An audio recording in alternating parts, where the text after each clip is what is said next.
In this video, you'll learn how to set a stop loss on the OKX platform. This guide will walk you through the necessary steps to ensure your trades are protected, allowing you to manage your risk effectively. To begin, open the OKX app on your mobile device or navigate to the OKX website on your computer.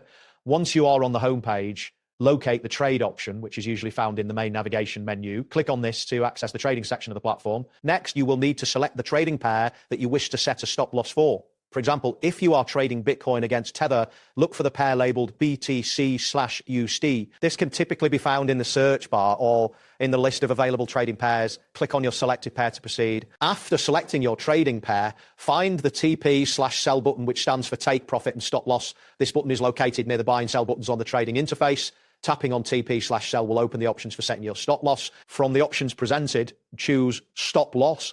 You will now need to enter two critical pieces of information. First, input the trigger price, which is the price that will activate your stop loss order. This is the price level at which you want to sell your crypto to prevent further losses. Second, enter the amount, which indicates how much cryptocurrency you wish to sell if the stop loss is triggered. Once you have entered the trigger price and amount, tap the confirm button to finalize your stop loss order. You should see a confirmation message indicating that your stop loss order is now active, ensuring your position is protected according to your specified parameters. If you are engaging in futures or margin trading, the process is slightly different. Begin by opening the trade section and selecting either futures or margin trading. Choose the appropriate contract and position you wish to set the stop loss for. Similar to before, tap on TP/sell or stop loss within the position window to access the stop loss settings. Enter the same information as before, the trigger price and amount for the stop loss. Once completed, confirm your entry. Your stop loss will now be linked to your open position, providing you with the same level of protection as in spot trading. What's it for this tutorial?